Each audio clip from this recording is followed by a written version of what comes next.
ગરણી ગામ તો ખોબા જેવડું, પણ એની રૂડપ ઉડીને આંખે વળગે એવી. ગામમાં વસનારા માણસો ઓલ દોલ, તેમાં સૌ કરતા સવાયો એક આદમી, વાલો.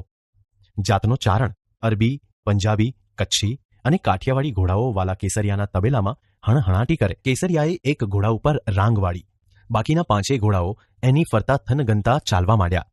વડોદરાની બહાર પગ દીધો ત્યાં તો એક ખોરડામાંથી ગોદડા, ઠામ, વાસણ, ઘરની નાની મોટી તમામ જણસોનો ઢગલો જાતે ભાળ્યો. કૂણા હૈયાવાળા વાલા કેસરિયાથી ઘોડાની લગામ તણાઈ ગઈ. જોતા જ કેસરિયો મામલો પામી ગયો. લેણદારની ટાંપ ઉતરી હતી. યુવાન મરાઠાના મોં ઉપર મશ વળી ગઈ હતી. ટાંપ લઈને આવનાર શેઠ ઉપર વાલાએ નજર દ્રોવી સવાલ કર્યો. શેઠ, કેટલા રૂપિયાનું લેણું? આંકડો તો બોલો. આ છોકરાના આહુડા મારાથી જોવાતા નથી. આવ્યો મોટો કેટલાનું લેણું, દાતારનો દીકરો. બોલ, ₹500નું બિલ ભરવું છે? એક પળ ને બીજી પળે કેસરિયાએ કેડીએથી વાંસણી છોડી મૂણાના પતિકા જેવા 500 ગણી દીધા. ઉપરથી ફિરસ્તો ઉતર્યો હોય એવું જુવાન મરાઠાને લાગ્યું. પ્રામાણિકતાની પછેડી ઉપર પગ દઈને જીવતા યુવાન મરાઠા રાઘોબા ફાટી આંખે વાલા કેસરિયાને જોઈ રહ્યા. તમારું નામ? નામ ભગવાનનું, કામ એ ભગવાનનું.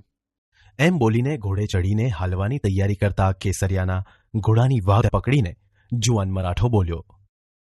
તમારું નામ ઠાણ ન આપો તો તમને મારા છોકરાના સમજે. મારું નામ વાલો કેસરિયો, ગામ મારું ગરણી, અમરેલી પરગણાનું. લ્યો રામે રામ.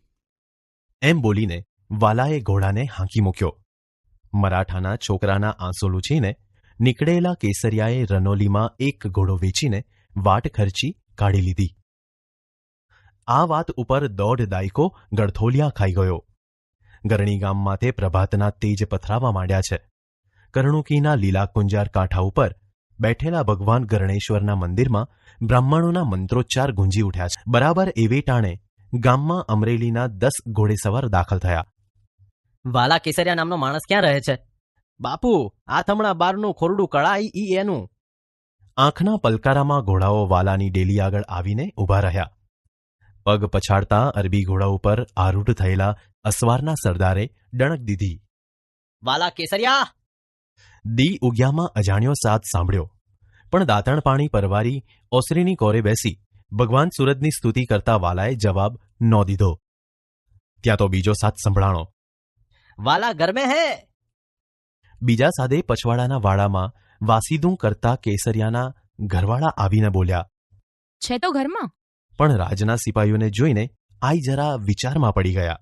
7 પેઢીમાંય રાજના સિપાહી આ આંગણે આવ્યાનું જાણ્યું નથી. આ શું? ક્યું બોલતા નહીં? વાલાની માળા પૂરી થઈ ગઈ. ઉઠીને ડેલીએ આવ્યો. तुमको अभी ने अभी सुबह ने अमरेली बुलाया है. મને? तुमको सुबह का फरमान है. अभी ने अभी वाला केसरिया को हाजर करो. વાલાએ કસવાળું કેડિયું પહેર્યું. માથે પાઘડી મૂકીને સિપાહી સાથે ઘોડે ચડ્યો. જાતા જાતા આઈને કહેતો ગયો કે સાંજે પાછો વળી આવીશ, ઉપાધિ કરતા નહીં.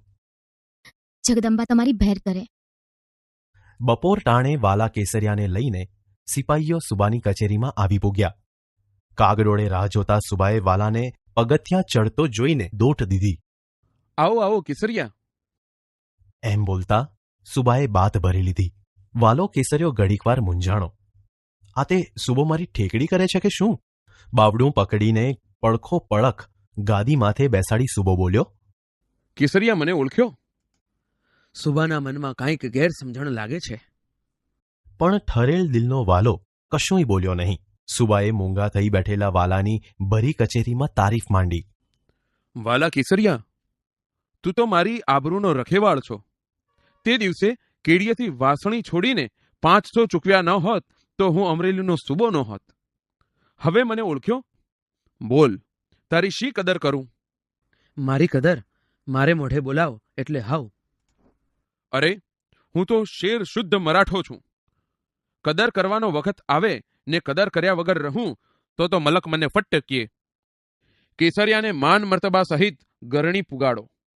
આજે પણ વાલા કેસરિયાના વંશજો અમરેલી જિલ્લાના ગરણી ગામમાં વસે છે.